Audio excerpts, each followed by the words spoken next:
Rahim. Assalamu alaikum, dear students. I hope you all are fine. Today this is our first Zoom online lecture, and today I'm going to start chapter number 2, that is about solving a biological problem. As we all know that biological problems are basically the problems that are concerned with a living organism. So in biology, we have to solve out these problems by adopting a method, and this method is known as the scientific method. This is the most important feature of biology and the best problem solving approach, and this method is also known as the biological method. So the method in which the biological problems are solved, this method is known as the biological method. In this method, the biologists recognize some of the biological problems and attempt to find its best solution to solve out the problem. Biological method has played an important role in scientific research for almost 500 years. It is a method or test involving experiment on the organisms. The biologists attempt to find its solution by taking following steps. These all are the steps of biological method. The first step is the recognition of a biological problem. The second step is the observation and the previous research. The third step is the hypothesis. The fourth step is the deduction. The fifth step is the experiment. And the sixth one is the conclusion and reporting. So these are the steps of biological method to solve out the problem. You can see on the screen there is a flow sheet of a biological method. First you have to observe the problem, then you have to draw out the hypothesis, then you have to test the hypothesis, and at the end you have to draw out the results from the hypothesis to solve the biological problem. The first step is the recognition of a biological problem. This is the first step of biological method, and this step always starts with a formulation of a question. The question comes in our mind. So the first step in biological method is to know that what is the problem. This is the basic or the major step of the biological method. First of all, scientists think that what is the problem, what is the disease, like the rabies disease and its cause and its symptoms. So that's why they ask a question, that what is the cause of rabies, that what is the cause of malaria, that what are its symptoms. So you can see these all are the questions. This step always starts with a formulation of a question relating to the problem. The problem or the question is formed from your observation. The second step is the observation. This is the second major step of the biological method. So basically, what is observation? Observation is basically the process of gathering information about the events or processes in a careful, orderly way. Observation is basically carried out with the help of our five senses: the vision, the hearing, smell, taste, and touch. After recognizing the biological problem, the biologist makes observation which can help him in finding a solution.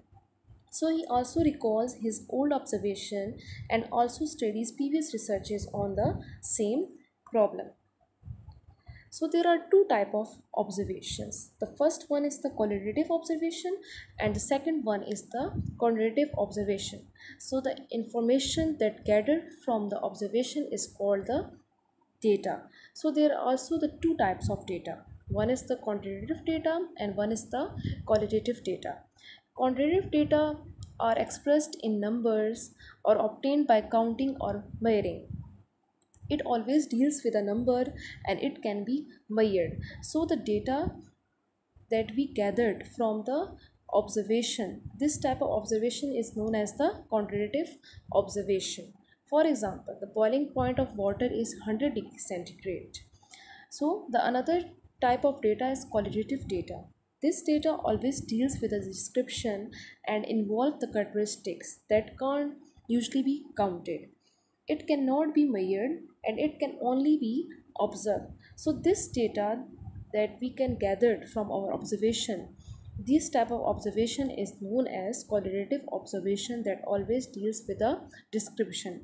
For example, color, texture, smell, taste, these all are the example of qualitative data or the qualitative observation. For example, the boiling point of the water is hot. You can see the clear difference between both qualitative data and qualitative data. Qualitative data always deals with a description and it can be observed but not measured. Some of the example of the qualitative observation are colors, texture, smell, taste, appearance, beauty, etc.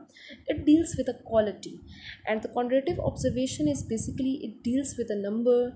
It can be measured, and length, height, area, volume, weight, speed, time, temperature, humidity, sound levels, cost, members, ages, these all can be measured, and this is basically the example of quantitative data or the quantitative observation.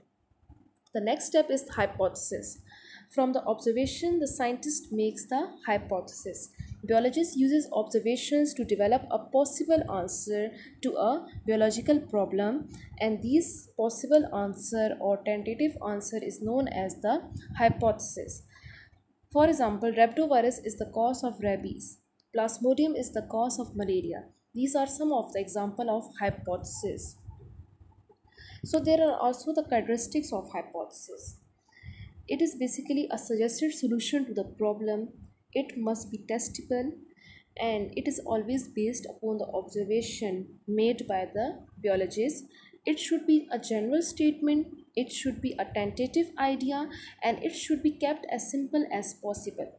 So it is based upon the observations made by the biologist and it is assumed as a possible answer. So the biologists make more than one hypothesis for a single problem, and there is a need to test all the hypotheses so that the true ones can be selected. This testing is always done by experimentation, but before going to experimentation, biologist makes deduction from each hypothesis. So the next step is the deduction. What are deductions? Basically, deductions are the logical consequences of hypothesis. It is the next step in which biologists draw deductions from the hypothesis, and for this purpose a hypothesis is taken as true and expected result. For making deductions, the biologists take hypothesis and as true and draw out the expected results called deduction. It involves the use of if and then. For example, there are some of the examples of deduction. The first example is that if soil temperatures rise, then plant growth will increase. The second example is if all birds have wings, then pigeon is a bird. The third example is all plant cells have a nucleus. If all plant cells have a nucleus, then a nucleus will be observed in each cell of a blade of grass under the microscope. So the deductions help the biologist to do the experiments. The next step is the experiment. It is the most important step of biological method, and the basic step of biological method is experimentation. The biologist performed experiment to see either the hypothesis is correct or not. Biologist perform experiment on his hypothesis and checks the deduction. Through experiment, he can find out the deduction of some hypotheses have come true while others have not. In this way, the hypotheses are proved as true or false. Through experiment, scientists come to know that which hypothesis is correct. So the correct hypothesis is accepted and others are rejected. Two groups are required. First one is the control group and the second one is the experimental group. But there should be only one variable. Control group is basically the group that is exposed to the same condition as the experimental group except for the variable that is being tested.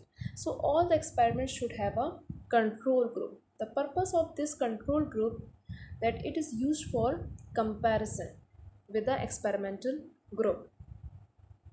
At the end, after the experiment, the next step is the conclusion. Conclusion is basically the major step of the biological method. In this step, the biologist collects the data from the experiment. So it is basically a statement that accept or reject the hypothesis. He analyzed the data statistically to reach some conclusion and then make recommendations for further study and possible improvements to the procedure. In the next step is the summarization of the result. The biologist gets quantitative data from experiments and then they have to summarize the data they make the results. In the end, they draw out the possible answer or the answer from the hypothesis. Basically, the answer to the hypothesis are based on the data obtained from the experiment. Formulating a generalization about the result which may accept, reject, or modify a hypothesis. In the next step is the reporting the results. He summarized the results that are reported to the internal laboratories. He publishes his conclusion in the form of research articles in scientific journals and books, and he also presents his conclusions in science seminars at national and international level. It allows other people to verify the results or to apply the knowledge to solve out the problem. So you can see these are the different steps of the scientific method to solve out the biological problem. Thank you.